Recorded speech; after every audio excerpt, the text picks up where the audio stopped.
In my relatively short life, the definition of what makes a man manly and what defines, masculinity and manliness and manhood and all that, it has changed very drastically. As a disclaimer, I'm not here to present my own argument of what manliness is. I'm not here to debate that. I'll leave that up to other people. But I only mean to appeal to those who might have had the same idea of what makes a man manly.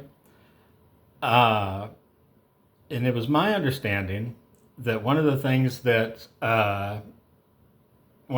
defines better manliness is a responsibility and a desire to protect others, to stand up for others.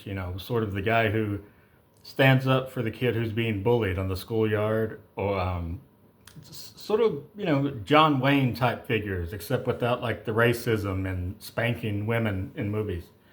Um, and I was thinking about that when a few weeks ago I saw a post that said, now all America needs to be complete again is for Mike Tyson to knock out Jake Paul.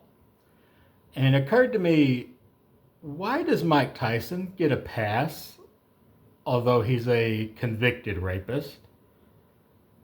It's like America has collectively decided to forget that Mike Tyson served 3 years in prison during the height of his fame for rape.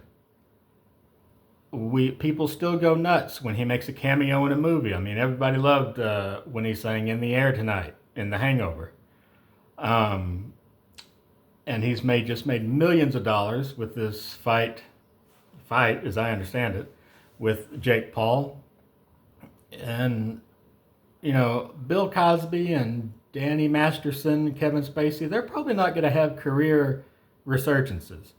So I'm really baffled as to why Mike Tyson, gets a pass despite being a literal convicted rapist. And I shouldn't be so flabbergasted by this, because twice America has elected a man who has a history of sexual battery into the White House. The first time, a week or two before he was first elected, he was caught on tape bragging about sexually assaulting women, and there were all sorts of, apologists who said, no, it was just locker room talk. These women were throwing themselves at him, that kind of stuff. Um, but then, I think it was last year, he was found guilty of rape. No, he was not found guilty of rape. I'm sorry, he was found liable for sexual battery in a civil court. There's a jury found that he committed sexual battery, and that's very different from if it had been in a criminal court somehow. Anyway, people gleefully voted a rapist into office.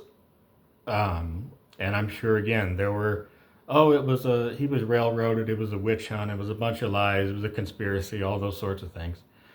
Um, but that's when I realized something bigger. I realized that any American who had that same sort of understanding of masculinity, that it involves standing up for others and being an advocate for others, those people kind of helped America turn in its man card.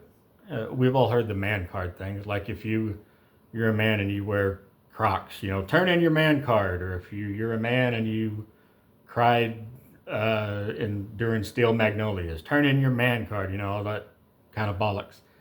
Um, there is a scarcity of positive manhood in America, and we owe it to hero worship, celebrity worship, political idolatry and dogma. Where we celebrate rapists, we've turned in our man card. That's all I wanted to say. I hope I depressed you a little bit today. I know I am.